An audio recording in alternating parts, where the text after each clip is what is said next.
7:30 a.m. in Freetown, Kabbalah, Waterloo, and the rest of the country. This is the Epic Morning Show. They come to you live from Epic Radio on 99.3 FM. We broadcast live from Wellington Street Studio here at the heart of Freetown. Today is Tuesday, the 17th of August, 2021, and me, na Mohammed Jawanyali. Now, today we'll talk about guns. With several reports in the last few months about arms and ammunition brought into the country, we will talk to the Small Arms Commission as they go walk you through the process of owning a gun in Sierra Leone. And the studio with we get Joseph Conte, the Assistant Program Officer na the National Small Arms Commission. Good morning, sir. Good morning, Mr. Nyale. Mr. Nyale. All right, you're welcome, sir.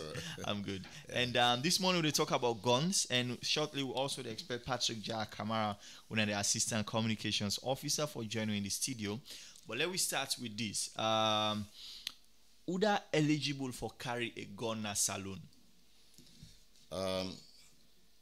Good morning again, mi fambolem. Basically, when we talk about gun na any item we somehow restricted by law, and anything we restricted by law is like it gets criteria, it gets the conditions where they make them possible for who that's legible or who that get the right, then who that not get the right. So according to the Act of particularly the Arms and Ammunition Act of 2012, we give the Commission greater power for able for control, for regulate the possession, the use, the manufacturing of gun, get laid down criteria. And some of the key conditions them where they give somebody the right for carry gun. One, the person for don't the age above 21 years. Then beyond that, this person for let it carry gun, they go through some rigorous background checks where the police and other sector we responsible within the security sector for really find out that this person not get any history of criminal violence. In other words, like CID, we all know say this not the agency where they really check into somebody them background record for no say this person don't get that type of history. Otherwise, the law no go allow them for carry gun. Then also the same condition they look at the history of the person, the family where he come from. Because certain people and they, to be very sincere, they're very violence in the home, violence in the community. Anywhere they go, people know them for the commit, then riotous, things that way they create commotion. And that could be a stain for be legible for carry gun. Then besides the mental fitness of the person, we will get for reach day when we get for look at the processes we involved. So here we get for see the role of the medical doctor, because definitely we all know they no go a commission, credible commission like this or a law no go give to somebody we get mental problem. So anybody we then detect see he get mental defect by law or by the act, they carry gun. In physical fitness, some people get nervousness. And gun, you get for to somebody where he accurate, where he not get nervous system breakdown. All that get for be another background health check. Then the community outside the person live, we all know we self better based on the type of community where we did. And there are certain people where we accredit, where we they always give them the powers, say, then can know people them better and can able for recommend certain people. And certain people then go look at the historic record within the community, they no go give them that accreditation, they no go give them the right to make them carry gun, like the paramount chiefs, members of parliament, and any other somebody of stake in the community, themselves their recommendation they go a long way for ensure Uda for carry gun. Then you dey find out also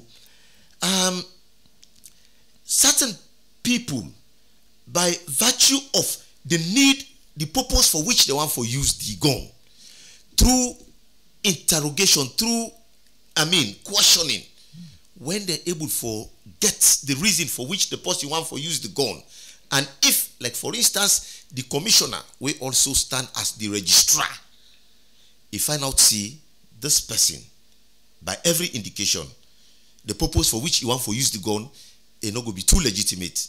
The law also not go allow for use the gun. So again, more especially again, outside the person where they apply for use the gun, outside he go on for keep the gun.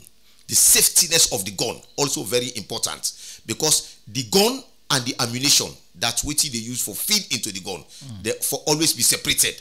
So all that get for come out from the interviewing process, and the background check we then get for use for able for determine say this person outside they keep the gun, then outside in ammunition or outside they keep the gun not too safe. That again can disqualify the person from being issued.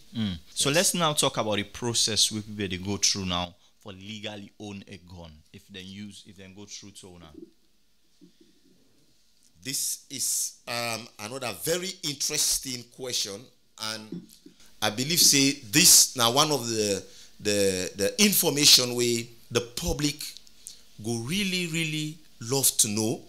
And as a commission, the fact that so many people they find it difficult for come na the commission for get information, or they cannot easily get such information at the streets.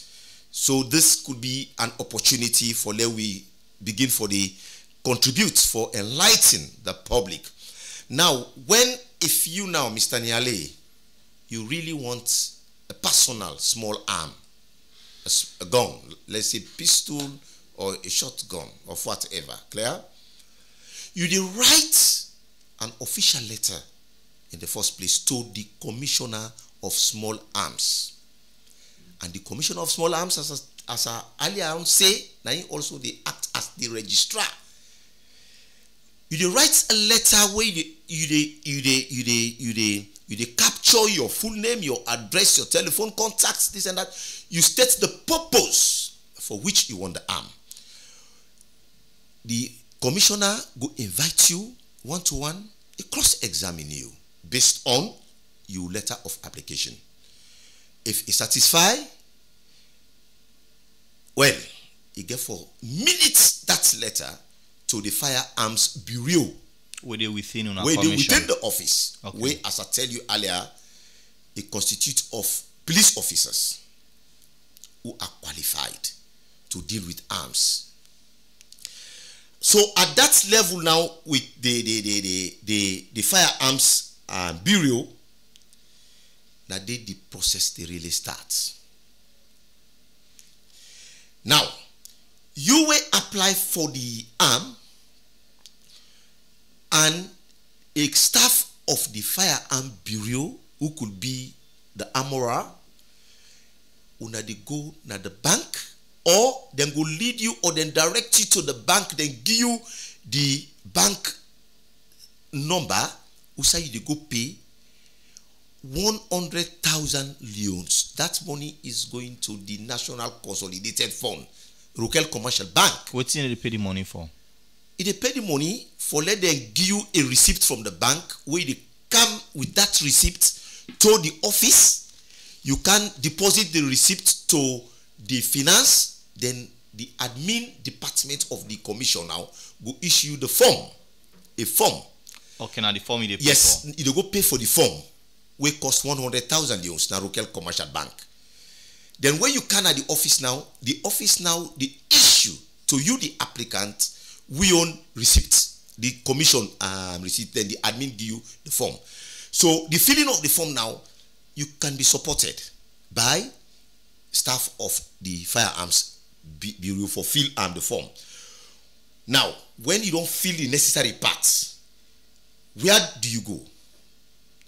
To the medical officer, the police medical officer. Then at the first background check now. Why the medical officer? We don't talk from the conditions then. for issuance of license, that the person has to be checked physically, mentally, the sights also then get for check am. You go give person license for carry arm where you get poor eyesight? No. So all that, the police, they do that, then get the covering note. If they find you satisfied, then you go to the next stage. Where is the next stage? The next stage now, you go to the Integrated Intelligence Service Division of the police. This now the plain close type of police officers, the way they are like the disguised security and people. They know they make themselves known. This and that. Very important sector of the police. Now they go and they self get the screening questions the way you go through. Then get the processes. We know we will explain everything there, because one thing about the IIS, you don't expose what they do. But for instance, you can apply, then we go do background check now, you area outside come out or you this, you will never know. Yeah. So when they self go through the processes, they see the head of the IIS, he get portion of the form with the sign. Then the director of IIS, himself the countersign. From that stage now, the form they go now, the applicant and the form they move now to another level. When at the CID, at the CID level, they go check your fingerprint.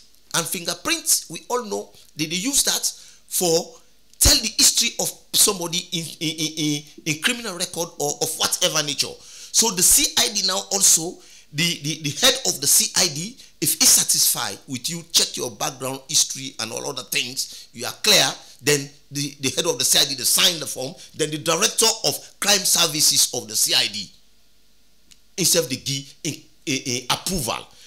From that level now, well, the form they come back to the commission, to the Firearms and Bureau, and there now they develop now the permits for let you go able for carry the gun.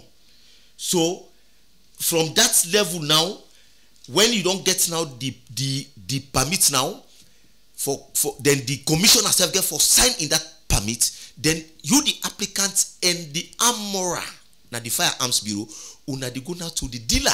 We get an accredited dealer in this country, just one.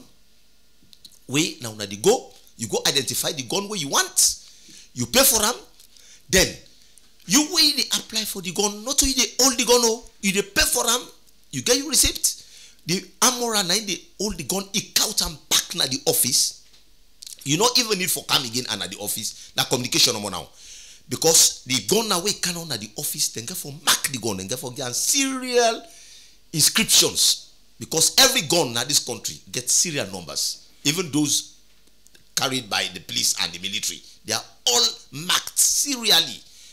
Similarly, those guns where with the issue license to, when a civilian owned, they also get a serial number. So now the Arms Bureau, now the marking go take place. Then do all waiting and get for do. Then the applicants, they also now send and back again to the office of ONS. You see, this now recent development. The office of ONSF, they go do their own processes of, qualifying the person proper if he need for and carry arms. All of this process, how long did it really take? Well, it depends to how swift the person is. If you very, very much devoted for let you go through the processes, 1 to 2 weeks at most. Yeah, you go through the processes. But if you start at some stage, then you break, then you come back, then it's undetermined. But if you take them holistically, I mean, you follow the processes then without any break, let us say 2 weeks at most, you will have gone through all of this. All right. Thank you very much for talking to us this morning. In case you just joined, this is the Epic Morning Show, and you just be listening to Joseph Conte, one of the Assistant Program Officer in our Small Arms Commission, and we're talking about guns here on the Epic Morning Show. So many thanks to you for being here, and a lot of people would learn a lot regarding the situations of guns in the country. This is the Epic Morning Show.